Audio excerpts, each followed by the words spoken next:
श्री स्वामी समर्थ. नमस्कार, मी नंदिनी. माझ्या यूट्यूब चॅनलवर तुमचं खूप मनापासून स्वागत करत आहे. तुमच्या मनातील सर्व चांगल्या इच्छा स्वामी महाराज पूर्ण करो ही स्वामींच्या चरणी प्रार्थना करते आणि आजच्या नवीन व्हिडिओला सुरुवात करते. येत्या 10 जुलैला आलेली आहे गुरुपौर्णिमा. या दिवशी वार आहे गुरुवार. दिनांक आहे 10 जुलै 2025. तर या दिवशी गुरुपौर्णिमा साजरी करण्यात येणार आहे. गुरुपौर्णिमा हा ज्ञान आणि भक्तीचा पवित्र सण आहे, जो आषाढ पौर्णिमेला महर्षी वेदव्यास यांची जयंती म्हणून साजरा केला जातो. या दिवशी गुरुप्रती आदर, पूजा आणि कृतज्ञता व्यक्त केली जाते. तसेच त्यांच्या मार्गदर्शनाचे जीवनात स्मरण केले जाते. हिंदू धर्मामध्ये गुरुपौर्णिमा अत्यंत पवित्र आणि आध्यात्मिकदृष्ट्या महत्त्वाचा दिवस मानला जातो. दरवर्षी आषाढ महिन्यातील शुक्ल पक्षातील पौर्णिमेला हा सण साजरा केला जातो. हाच दिवस व्यास पौर्णिमा आणि वेदव्यास जयंती म्हणून देखील श्रद्धेने साजरा केला जातो. गुरुपौर्णिमा हा दिवस गुरु शिष्य परंपरेचा सन्मान करणारा दिवस मानला जातो. या दिवशी लोक आपले आध्यात्मिक, सामाजिक आणि शैक्षणिक गुरु यांचा सन्मान करतात, त्यांचे आशीर्वाद घेतात आणि त्यांच्या मार्गदर्शनाबद्दल कृतज्ञता व्यक्त करतात. धार्मिक श्रद्धेनुसार या दिवशी पवित्र नद्यांमध्ये स्नान करणे, दानधर्म करणे आणि गुरूंचे पूजन करणे अत्यंत पुण्यकारक मानले जाते. त्यामुळेच आजच्या व्हिडिओमध्ये मी तुम्हाला अतिशय प्रभावशाली उपाय सांगणार आहे. अंघोळीच्या पाण्यामध्ये आपल्याला ही एक वस्तू टाकायची आहे आणि अंघोळ करायची आहे.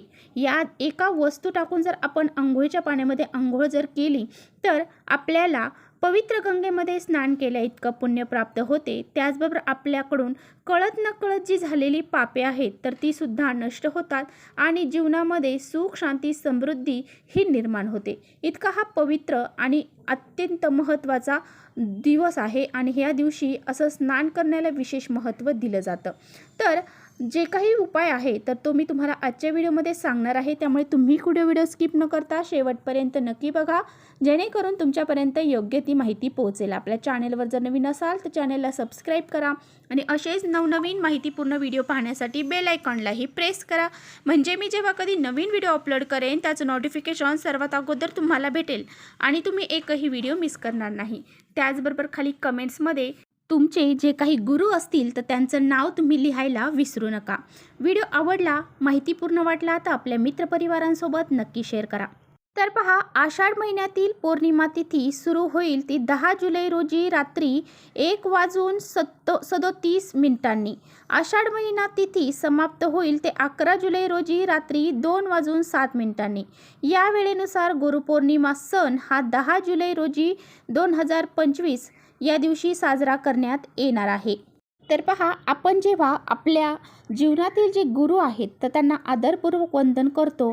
हे गुरु आपले शिक्षक असू शकतात, पालक असू शकतात, आध्यात्मिक मार्गदर्शन देणारे असू शकतात किंवा कुणीही असू शकतं. ज्याच्याकडून आपल्याला ज्ञान मिळाले आहे ते गुरु आपले असू शकतात. तर यांच्याप्रती कृतज्ञता व्यक्त करण्याचा हा दिवस असतो. त्याचबरोबर आपल्या सर्वांचे जे गुरु आहेत ते म्हणजे श्री स्वामी समर्थ. बरेच जणांचे गुरु हे श्री स्वामी समर्थ आहेत आणि स्वामींच्या प्रती कृतज्ञता व्यक्त करणं हे सुद्धा आपल्याला तेवढंच महत्त्वाचं आहे. त्यामुळे या दिवशी आपल्याला एक श्रीफळ आणि एक गुलाबाचं फूल घेऊन स्वामींच्या केंद्रामध्ये म्हणजेच मंदिरामध्ये जायचं आहे आणि स्वामींच्या चरणी ते श्रीफळ आणि गुलाबाचं फूल, खडीसाखरसुद्धा घेऊन जायचे आहे आणि ते अर्पण करायचे आहे. आणि आपल्या मनामध्ये जे काही आपल्या गुरुबद्दल आदर आहे तर तो व्यक्त करायचा आहे आणि स्वामींचं गुरुपद हे आपल्याला स्वीकारायचं आहे. तर अशा पद्धतीने आपल्याला या दिवशी स्वामींचे दर्शन देखील घ्यायचं आहे आणि त्याचबरोबर आपल्याला या दिवशी सकाळी अंघोळीच्या पाण्यामध्ये अंघोळ करताना काही वस्तू टाकून अंघोळ ही करायची आहे. तर पहा, जर तुमचे कोणतेही महत्त्वाचे काम हे पूर्ण होत नसेल, तुमच्यामध्ये काही नकारात्मकता, वाईट शक्ती, काही दोष, अडचणी असतील, त्याचबरोबर तुम्ही कोणतंही कार्य करायला गेला की त्यामध्ये तुम्हाला नेहमी अपयश येत असेल, कोणतीही तुमची इच्छा ही पूर्ण होत नसेल तर तुम्हाला हा जो उपाय आहे तर तो आवर्जून करायचा आहे. तसेच हा उपाय प्रत्येकाने करायचा आहे. तर यासाठी तुम्हाला लागणार आहे सर्वात अगोदर गंगाजल आपल्याला घ्यायचं आहे. गंगाजल हे किती पवित्र आहे आपल्या सर्वांनाच माहीत आहे.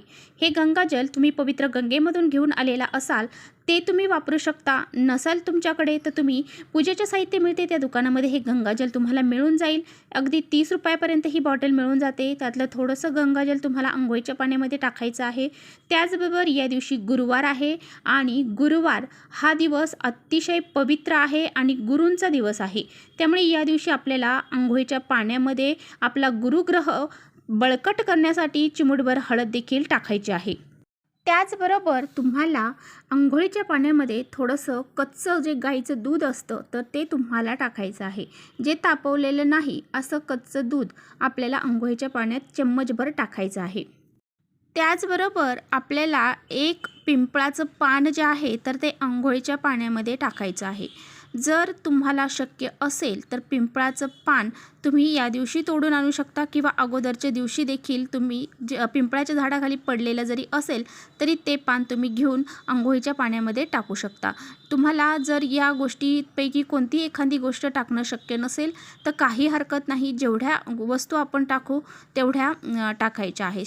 तर अशा पद्धतीने आपल्याला ह्या ज्या वस्तू आहेत तर त्या अंघोळीच्या पाण्यामध्ये टाकायच्या आहेत आणि अंघोळ ही करायची आहे. अंघोळ करत असताना आपल्याला सर्वप्रथम एक मग भरून घ्यायचा आहे. तो उजव्या खांद्यावरती टाकायचा आहे. दुसरा मग भरून घ्यायचा आहे. डाव्या खांद्यावरती टाकायचा आहे आणि ओम नमो भगवते वासुदेवाय नमः या मंत्राचा जप करत किंवा तुमचे जे बी गुरु असतील त्या गुरूंचं तुम्हाला नाव घ्यायचं आहे आणि अंघोळ ही करायची आहे. किंवा हर हर गंगे म्हणून देखील तुम्ही हा मंत्र देखील म्हणू शकता. अंघोळ करून झाल्यानंतर स्वच्छ कपडे परिधान करायचे आहेत. या दिवशी जास्त करून तुम्ही पिवळ्या कलरचे वस्त्र हे परिधान करावे. गुरुवारचा दिवस आहे आणि गुरुवारच्या दिवशी जर आपण पिवळ्या कलरच्या वस्तू परिधान केल्या तर आपल्यावरती शुभ परिणाम हे आपल्याला प्राप्त होतात. म्हणून जर तुम्ही पिवळ्या कलरचे वस्त्र या दिवशी परिधान केले तर अतिउत्तम राहील. कारण गुरुवार हा भगवान विष्णूंना त्याचबरोबर आपल्या स्वामी समर्थांना पिवळ्या वस्तू पिवळे जे काही वस्त्र आहेत ते अतिशय प्रिय आहेत. पिवळे वस्त्र परिधान केल्यामुळे सकारात्मक ऊर्जा आपल्यामध्ये येते.